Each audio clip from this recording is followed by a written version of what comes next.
허리뼈를 나가보도록 하겠습니다.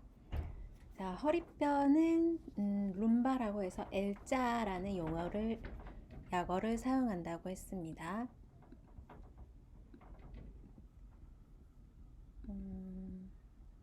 네, 이 L자를 사용을 하고, 자, 위치는 어디인가요?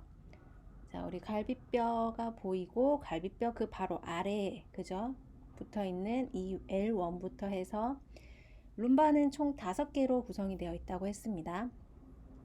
L1부터 L5까지. 그래서 총 5개로 구성이 되어 있습니다. L5는 자, 여기 보면은 세이크럼이었죠? 이 세이크럼 바로 위에까지 연결이 되어 있는데 이 부분에 또 역시 우리 디스크가 있다고 배웠죠? 그리고 허리뼈 같은 경우는 하중을 제일 많이 받는 부위이기도 하죠. 그러다 보니까 이 버테브랄 척추에 있는 추체가 다른 추체에 비해서 가장 크고 단단하고 넓다고 보시면 됩니다. 그리고 여기 튀어나온 부분 있죠? 이 SP라고 했습니다. 극돌기 스피너스 프로세스 이 부분에는 허리를 지지하는 강한 인대들이 붙어 있다고 보시면 됩니다. 그리고 우리가 배웠다시피 자, 이 척추 안에는 구멍이 있기 때문에 이 부분에 척수가 들어간다고 했죠. 이 척수 같은 경우는 이 안에 쭉 이렇게 척수가 연결이 돼서 들어가고 이 두 번째부터 이 L2 이 두 번째부터는 이 척수가 하나의 관으로 이렇게 쭉 연결이 되다가 이 L2부터 두 번째부터는 이 척수가 이렇게 가지 하나하나 가지를 쳐서 가지들이 많이 나옵니다. 이런 하나하나 가지 꼭 우리 말꼬리 있죠. 말꼬리 보면은 하나하나 머리카락처럼 쫙 이렇게 긴 털이 이렇게 내려와 있잖아요. 그렇게 비슷하게 생겼다 해서 말총머리라고도 하는데 이 말총머리가 L2부터 쭉 내려와서 청골 이 구멍 있죠? 이 구멍으로 착 사이사이 나가게 됩니다. 그러면서 광골 이쪽 부분에도 퍼지게 되고 다리가 이렇게 있죠. 우리 다리가 이렇게 있으면 다리 쪽으로 신경이 쭉 퍼져 나가게 되는 것을 나중에 신경할 때 배우시게 될 겁니다. 이렇게 이런 모양으로 가지들이 쭉 내려가는 것을 상상해 보시면 됩니다. 자, 다음으로는 조금 중요시하게 볼 내용인데요. 우리 앞에서도 계속 중요하다고 언급을 했었고 다시 한번 이 목뼈와 흉뼈와 가슴뼈와 허리뼈를 세 개를 한번 비교를 한번 해보도록 하겠습니다. 가볍게 정리를 해놓은 부분이고요. 보시면은 자, 여기 추간공 크기를 먼저 한번 볼까요? 추간공 크기는 이게 목뼈이고, 그죠? 분홍색 목뼈, 이거는 노란색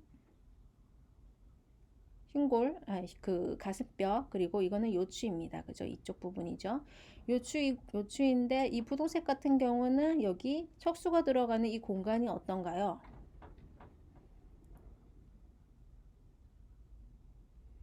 보시면 이렇게 보시면은 목뼈가 가장 넓죠. 자, 머리에서 자, 뇌가 있고 자, 척수를 연결해 주는 뇌관이 있습니다. 뇌관이 연결이 되어 있고 척수가 내려옵니다. 첫 단추가 바로 여기에서 시작이 되죠. 척수가 내려오는 첫 단추, 그죠? 이쪽이 가장 척수가 어떻게 보면 좀 굵다고 보시면 되죠. 그 크기에 맞춰서 목뼈도 같이 넓어져 있죠. 그러다가 흉추로 갈수록 살짝 좁아졌다가 다시 목뼈로 갈수록 다시 그 허리로 갈수록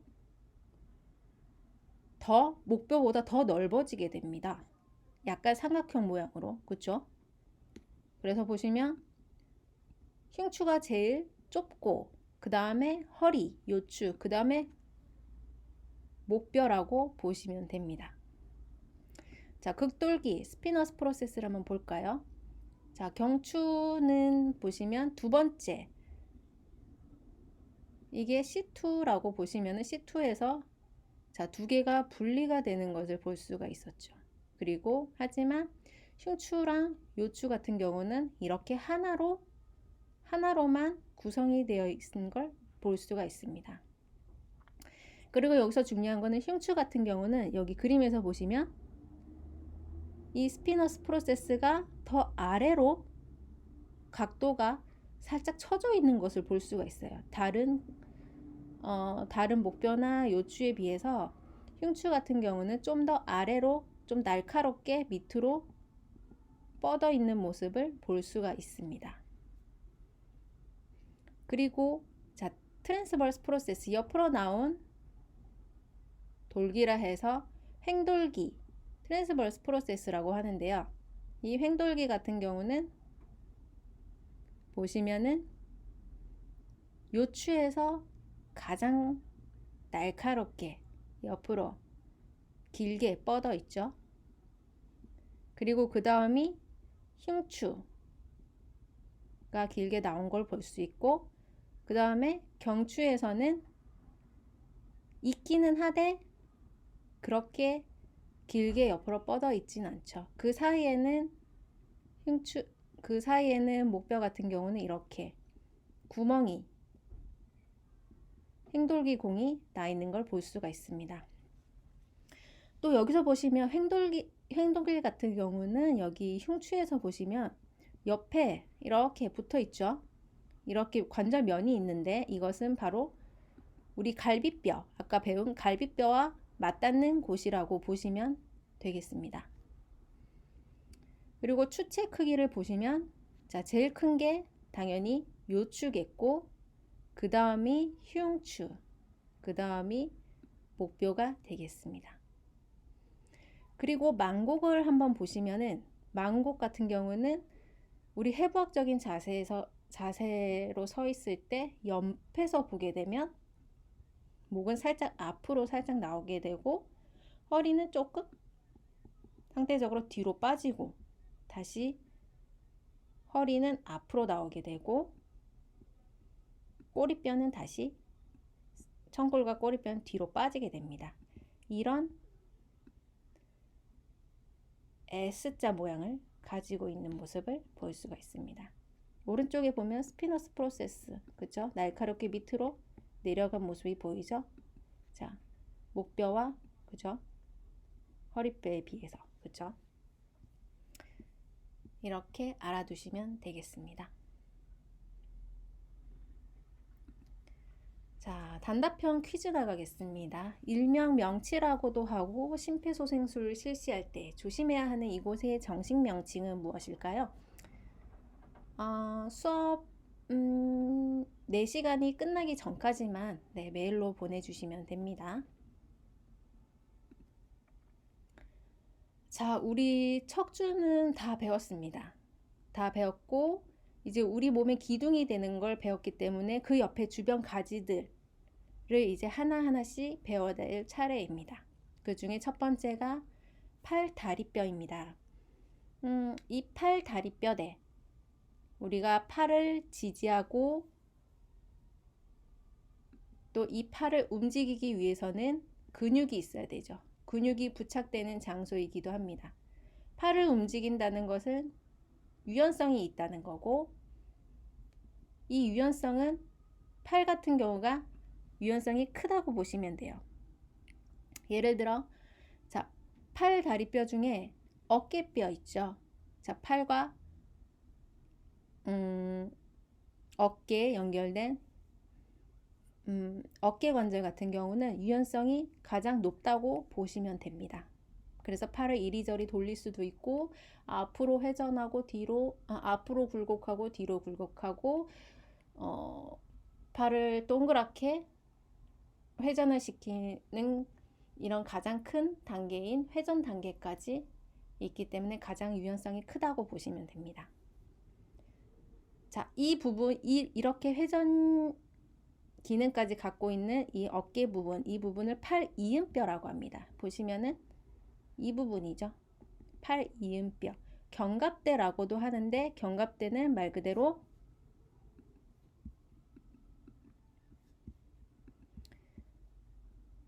자, 숄더 거들이라고 하는데 자, 이 단어는 중요합니다. 숄더 거들.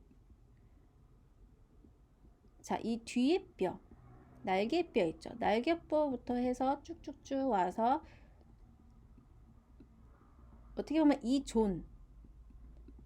이 지역을 견갑대라고 생각을 하시면 됩니다. 하나의 뼈가 아니라 몇 가지의 뼈들이 이루어진 하나의 지역. 이 지역을 견갑대라고 보시면 됩니다.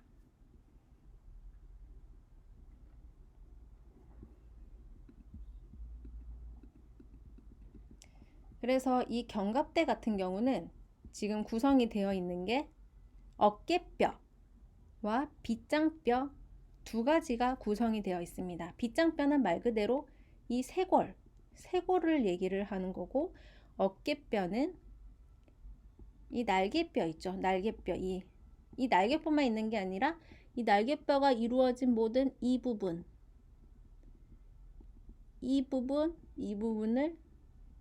모두 견갑대라고 보시면 됩니다.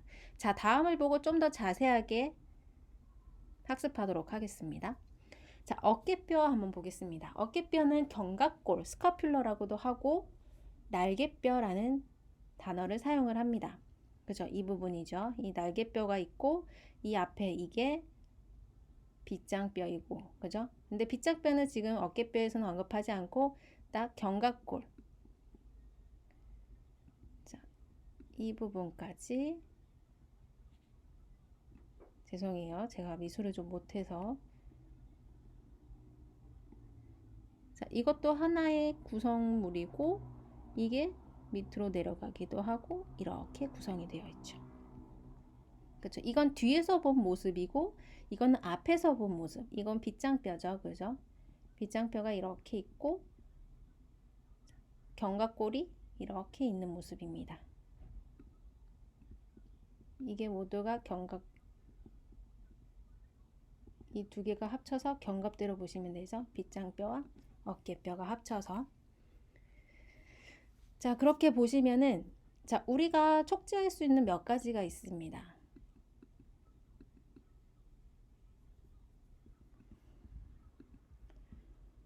자, 봉우리, 견봉, 일명 아크로미온이라고 하는데 견봉 돌기라고도 합니다. 삐죽 튀어나왔다 있다는 뜻인데, 자, 우리가 어깨를 살짝 짚어보면은 어깨 끝에 어깨 바깥쪽으로 해서 끝에 부분 보면은 봉우리 쪽 보시면 여기가 여성분들은 많이 잡힐 거예요. 여학생들은 많이 잡힐 텐데 이렇게 어깨 끝에가 뾰족하게 뼈가 잡히는 부분이 있습니다. 이것을 우리는 흔하게 견봉 아크로미온, 견봉돌기라고 얘기를 합니다. 그리고 조금 마른 학생분들이 잡힐 수 있는데요. 부리돌기, 오해돌기라고 있는데, 자, 우리가 여기 쇄골 있죠. 쇄골 바로 밑에 보면은 우리가 살짝 좀 눌러서 살짝 촉지를 하게 되면은 뾰족하게 튀어나온 부분이 있습니다. 이거는 남성보단 여성에서 좀 많이 촉지가 쉽게 가능하거든요. 이렇게 눌러보면은 튀어나온 부분이 있는데 이거를 좀 세게 눌러보면 조금 통증이 있어요. 자, 이것도 마른 학생에서 촉지가 가능한 부분입니다. 오해돌기라는 부리돌기가 있습니다. 이렇게 두 개가 쉽게 만질 수 있는 부분이기도 합니다. 다음은 빗장뼈를 보면 빗장뼈는 클레비클이란 용어를 사용하고 기골, 쇄골이 우리에게는 더 친숙하죠. 그렇죠? 이렇게 사용하고 모양은 S자 모양으로 되어 있습니다. S자 모양으로 되어 있고 어깨 관절의 안정성을 제공을 해줍니다. 하지만 어깨뼈 여기 클레비클 쇄골 같은 경우는 탈구나 골절이 또 나타나기도 하는 부분이기도 합니다. 왜냐하면 이렇게 보시면 자 여기가 아크로미언이라 그랬죠. 아크로미언 견봉돌기가 있고 이게 쇄골입니다. 이 쇄골이 완전히 이렇게 맞닿아 있는 것이 아니라 인대를 통해서 이렇게 연결이 되어 있어요. 그러다 보니까 이거는 금방 쉽게 쇄골은 골절이 될 수 있는 부분이기도 합니다. 그리고 보시면 자 먼저 이게 그 전에 사진을 한번 보시면 자 여기서 보면은 이렇게 자 팔 머리 쪽을 보시면 이렇게 둥글게 그죠 되어 있죠. 그리고 어깨뼈 같은 경우는 이 둥근 머리가 잘 들어갈 수 있게끔 오목하게 파여 있습니다. 그렇죠. 자리를 잘 잡고 있어요. 그런데 쇄골 같은 경우는 어때요? 쇄골은 이렇게 살짝 그 전에 사진 같은 경우는 상당히 공처럼 둥글하게 되어 있는 반에서 자, 쇄골은 살짝 좀 납작하죠. 납작하게 되어 있고 오른쪽에 이게 흉골병이었죠. 흉골병 같은 경우는 안정성 있게 잘 잡아주질 못해요. 그러다 보니까 탈골이 되기도 한다는 얘기입니다.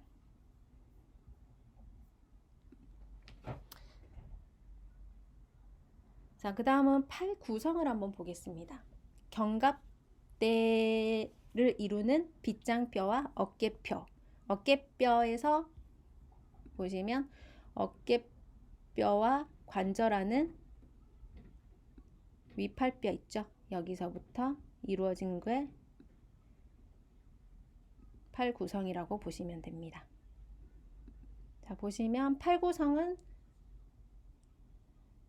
먼저 팔 구성은 팔은 말 그대로 상지라고도 얘기하고 또 다리는 하지라고 얘기를 하죠. upper limbs 아니면 lower limbs라고 얘기를 하는데 팔은 뭐로 구성이 되어 있나요?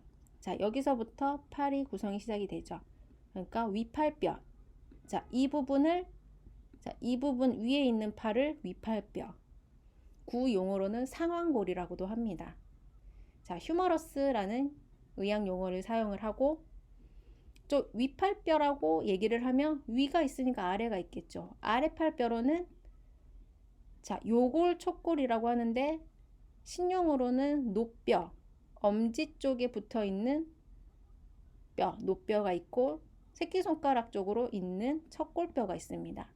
레디어스 얼라라는 의학 용어를 사용을 합니다. 그렇게 해서 팔은 위팔뼈, 아래팔뼈로 구성이 되어 있습니다. 그리고 또 하나 더 있죠. 자, 손이 있네요. 손, 그죠? 이렇게 해서 하나의 팔이라고 생각을 하는데 이 손 같은 경우는 또 세 부분으로 나누어집니다. 손목이 있고 손허리가 있고 손가락 뼈가 있습니다. 그죠? 이렇게 해서 구분하는 것을 팔이라고 합니다.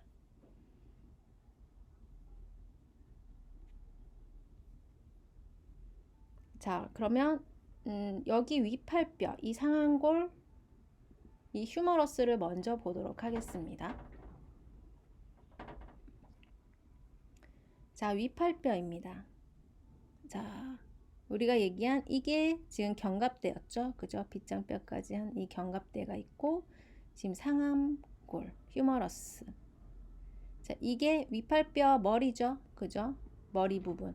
상당히 둥글둥글 공처럼 생겼죠. 그죠?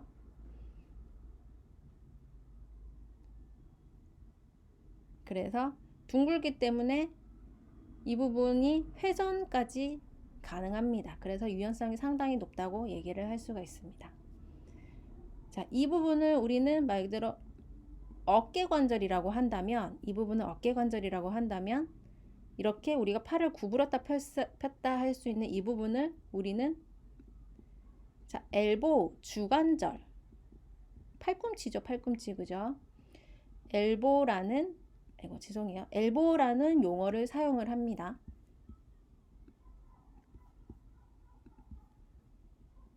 자, W죠. 엘보라는 용어를 사용을 합니다.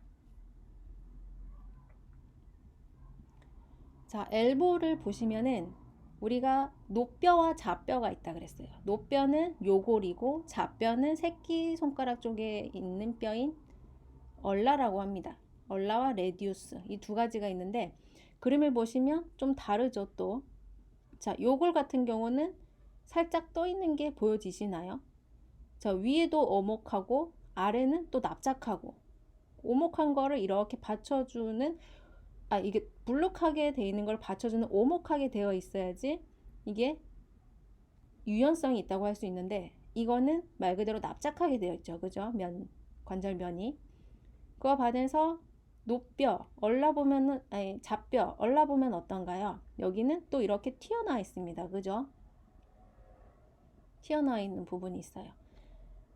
그래서 우리가 팔꿈치를 구부리게 되면은 단단하게 만져지는 게 있죠. 볼록하게 튀어나온. 이 부분이 바로 이렇게 튀어나온 이 부분입니다.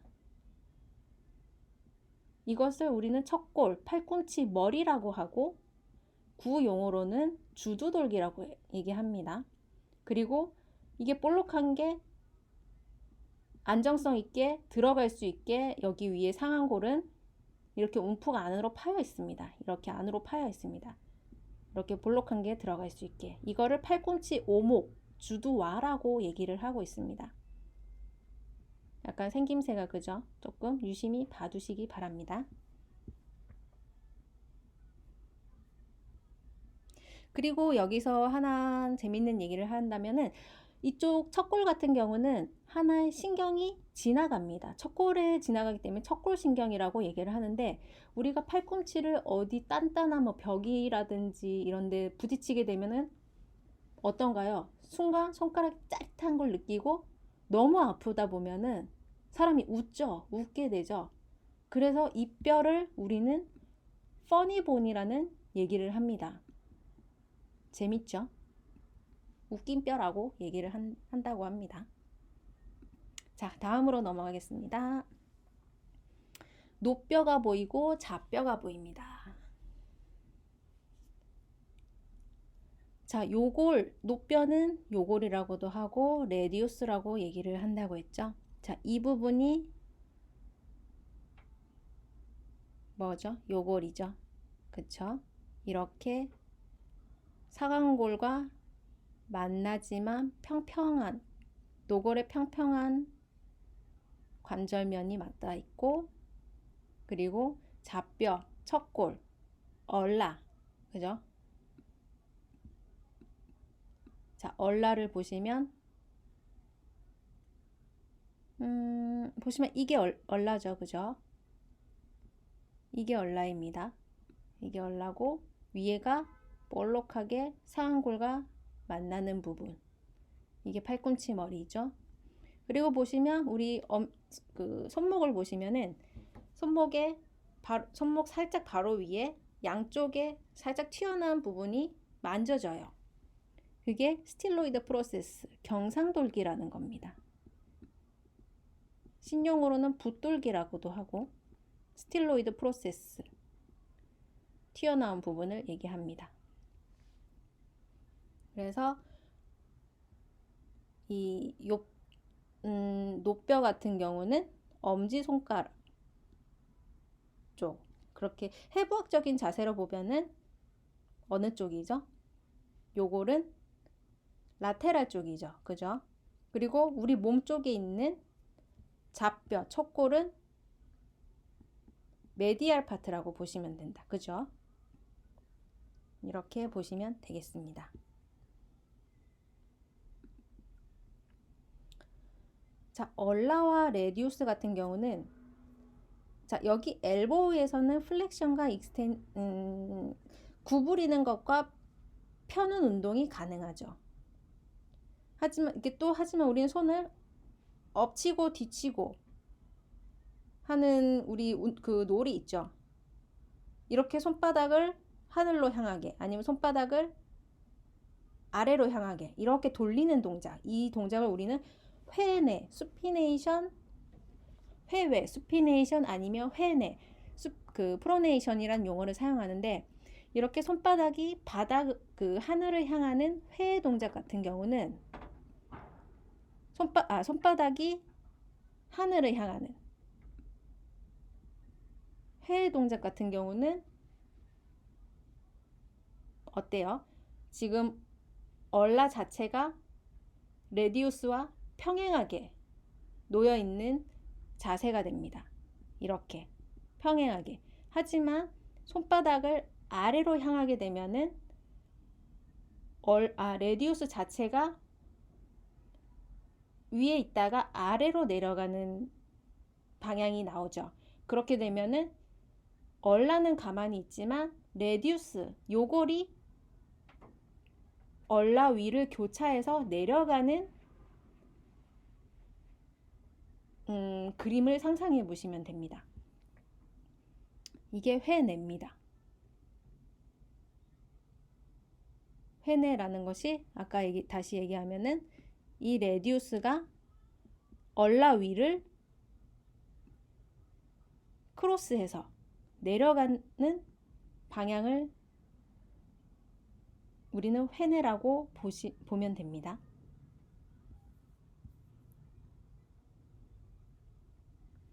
자, 그리고 다음으로 손을 보겠습니다. 자, 우리는 손 하면 그냥 손, 그저 되게 단순하게 생각을 했는데 손도 몇 가지로 구분이 되죠. 손목뼈, 손허리뼈, 손가락뼈 이렇게 구분을 하고 있습니다. 또 손목뼈는 뼈가 총 몇 개로 구성이 되어 있을까요? 뼈가 하나라고 보통 생각들 하죠. 그죠? 하지만 이 하나가 아니라 손목뼈 같은 경우도 뼈가 몇 개가 있죠? 하나, 둘, 셋, 여기 뼈가 위에 더 걸쳐 있는 겁니다. 넷, 다섯, 여섯, 일곱, 이건 일곱, 여덟. 8개가 있어요. 8개. 손목뼈만 8개의 뼈로 구성이 되어 있고 손허리뼈는 하나, 둘, 셋, 넷, 다섯. 그쵸? 5개. 손가락뼈는 몇 개예요? 새끼손가락과 네 번째, 세 번째, 두 번째까지는 다 이걸 지절골이라고도 하는데 3개씩 있죠. 하지만 엄지는 어때요?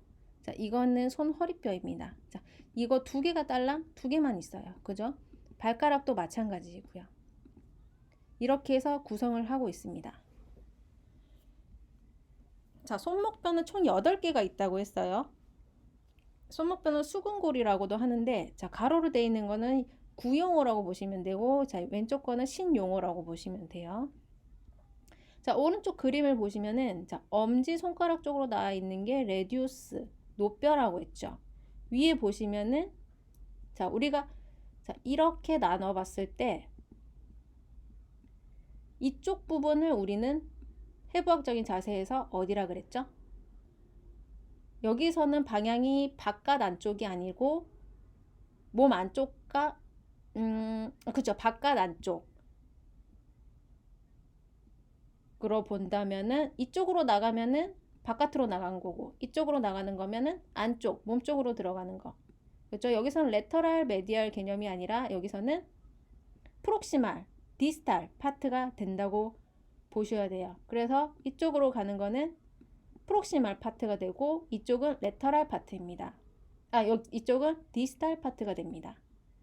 그리고 만약에 이거 손가락으로 보면 5번째 손가락은 레터럴이고 첫 번째 있는 손가락은 아니요, 죄송해요.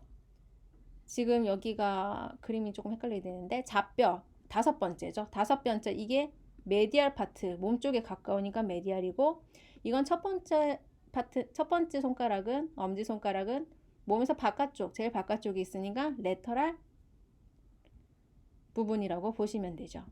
그쵸? 자, 그래서 이 프록시말 부분을 먼저 볼게요. 프록시말에는 총 몇 개가 있다 그랬죠? 조금만 지워서 할게요. 자, 프록시말 같은 경우는 총 4개가 있습니다. 그리고 디스탈 파트도 그럼 4개가 있겠죠? 자, 이쪽이 제일 큰 스카포이드 본이라는 뼈가 있습니다. 그리고 가운데 루네이트라는 뼈가 있고 이쪽에 트리코름이라는 뼈가 있습니다. 이거는 하나하나 한글로 하게 되면은 더 머리가 아파서 그냥 처음부터 의학용어로 외우셔도 더 좋을 것 같아요. 그리고 이 트리코름 위에는 이렇게 콩알뼈인 조그마한 뼈가 있어요. 자, 이 트리코름 위에 뼈가 얹혀져 있는데 이거를 피지폼이라는 의학 용어를 사용을 합니다. 자, 엑스레이 사진을 다시 한번 볼게요. 뭐가 겹쳐져 있는 게 보이시죠? 그쵸? 이렇게 피지폼이 겹쳐져 있는 것을 볼 수가 있고, 자, 우리 디스탈 파트 쪽을 보도록 하겠습니다. 자, 디스탈 파트 쪽은 우리 또 4개의 손목뼈로 구성이 되어 있죠. 자, 잠깐 지우고 다시 한번 보도록 하겠습니다. 자, 보시면 지금 이게 프록시멀과 디스탈 파트 라인을 하나 그어놓고, 자, 노뼈, 레디우스, 얼라 쪽이 첫 번째 엄지손가락, 그죠? 그리고 좌뼈, 얼라, 5번째 쪽 새끼손가락 쪽이 되죠, 그죠? 자, 첫 번째 엄지손가락 쪽을 보면, 자, 디스탈 파트 쪽에 트라페지움이 있죠, 그죠? 자, 이쪽 라인에 트라페지움이 첫 번째랑 두 번째 살짝 걸쳐 있네요, 그죠? 자, 이 부분이 있고, 그 다음에 트라페조이드, 비슷한 용어로 쓰이네요, 그죠? 트라페조이드는 두 번째 손가락에 딱 걸쳐 있습니다. 이렇게 트라페조이드가 있고, 그 다음에 세 번째로 캐피테이트, 캐피테이트라는 좀 네모난 큰 뼈가 이렇게 캐피테이트가 있습니다. 그리고 마지막으로 이제 하메이트, 4번째, 5번째 이렇게 걸쳐 있는 뼈가 있습니다. 이렇게 해서 총 4개 뼈가 구성이 되어 있는 것을 우리는 볼 수가 있겠습니다.